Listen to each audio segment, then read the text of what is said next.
Assalamualaikum warahmatullahi wabarakatuh. Perkenalkan, nama saya Dewi Ariyanti, program studi akuntansi Fakultas Ekonomi Universitas Slamet Riyadi Surakarta. Dan perkenalkan, ini teman saya Aminis Mahatambairah dari Prodi Ilmu Kesehatan dan dari Universitas Muhammadiyah Surakarta. Nah, jadi di video kali ini kita berdua akan membahas sedikit tentang COVID-19 dan menceritakan keseharian kita.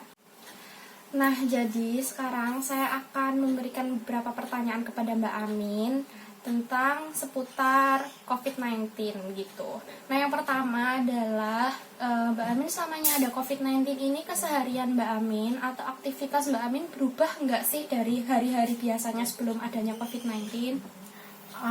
Kalau aku sih enggak sih ya, sama aja, saya juga kerja, cuman mungkin masuk kerjanya itu mungkin waktunya dikurangin gitu. Yang biasanya seminggu itu full masuk, jadi seminggu cuma 3 kali masuk kayak Nah, gitu. yes, itu bener banget, soalnya Mbak Amin itu satu kerjaan sama aku. Jadi kita tuh berdua kerja di salah satu toko di daerah Solo juga gitu. Terus untuk pertanyaan yang kedua, yaitu Mbak Amin ada nggak aktivitas yang jadi nggak bisa dilaksanain karena adanya COVID-19 ini?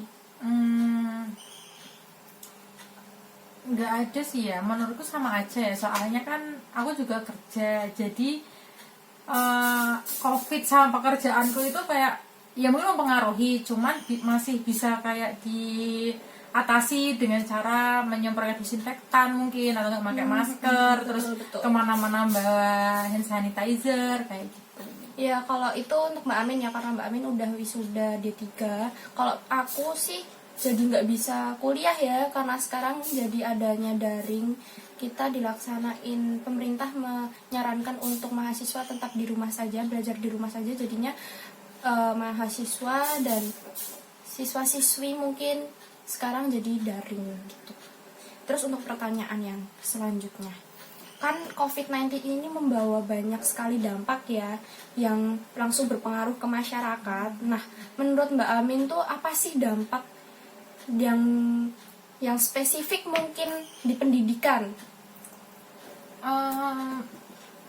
Mungkin daring itu tadi kali ya, jadi belajarnya itu lewat HP, lewat internet, lewat laptop kayak gitu. Kalau aku sih, menurut aku sebagai guru les itu nggak terlalu bagus ya untuk murid-murid, karena juga nggak ada pergaulan sosial terhadap teman-teman, terus otomatis belajarnya pun juga gitu-gitu terus, jadi bikin anak-anaknya juga gampang bosan. Iya, kayak betul gitu. banget, Jadi betul. saya sebagai guru les pun harus mikir gimana nih caranya biar anaknya itu gak gampang bosen, entah bikin games atau permainan atau apapun itu, jadi kayak kerjanya itu lebih 2 kali lebih ekstra daripada biasanya gitu.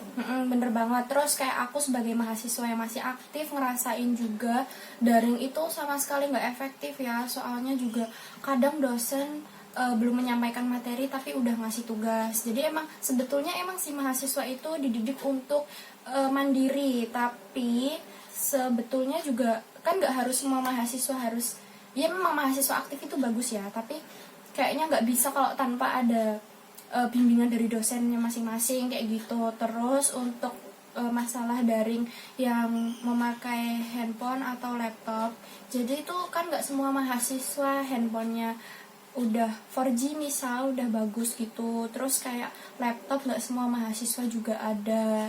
Terus terkadang juga ada mahasiswa yang dari daerah tertentu yang sinyalnya emang tidak mendukung. Jadi kayak bener-bener daring itu sama sekali nggak efektif sih menurut aku. Kayak gitu. Terus untuk dampak yang selanjutnya itu menurut Mbak Amin tuh dampak dari ekonominya itu apa?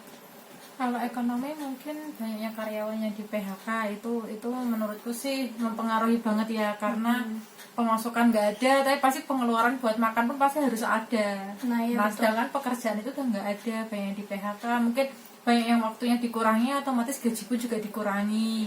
Yang biasanya harus makannya 50.000 misal, jadi cuma makan 15.000 kayak gitu.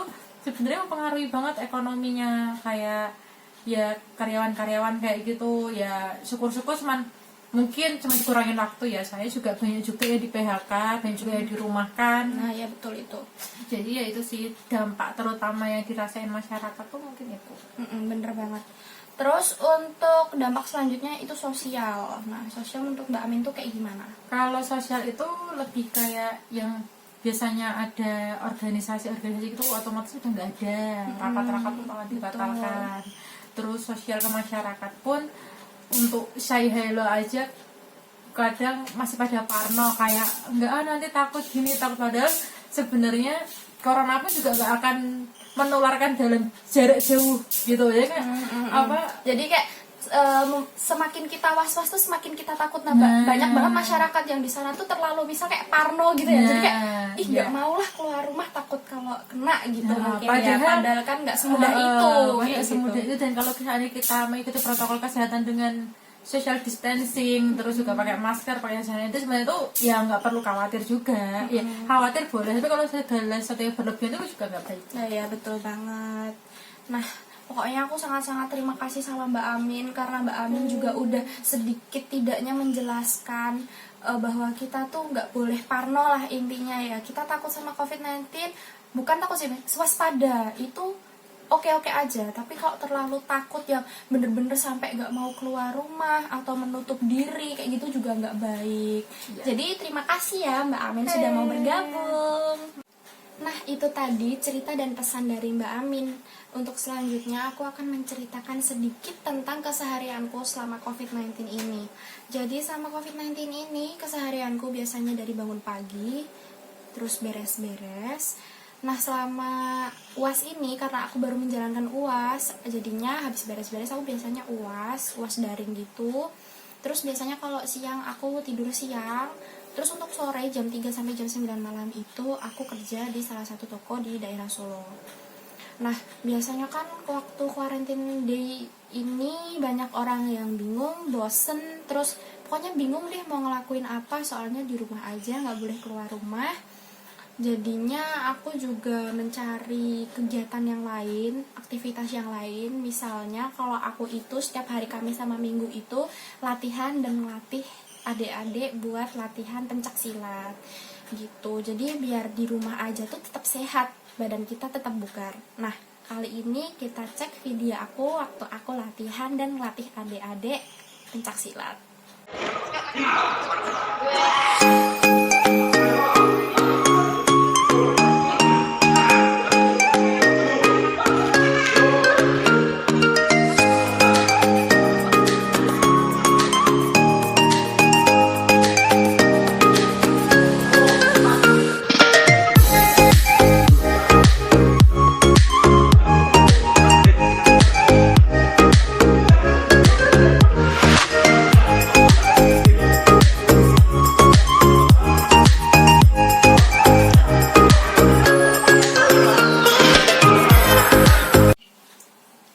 Jadi teman-teman, selama masih adanya COVID-19 ini, alangkah baiknya kita tetap di rumah saja ya, mematuhi aturan pemerintah. Mulai dari beribadah di rumah, belajar di rumah, bekerja di rumah, melakukan aktivitas lainnya tetap di rumah. Dan kita harus mematuhi protokol kesehatan. Semisal kita keluar rumah harus memakai masker, membawa hand sanitizer, dan di rumah juga harus rajin-rajin cuci tangan menggunakan sabun dengan langkah-langkah yang baik. Nah, untuk kalian semuanya jaga kesehatan ya, yang di luar sana tetap semangat, dan kalian juga harus produktif walaupun di rumah saja. Stay healthy teman-teman. Terima kasih sudah menonton videoku. Bye bye.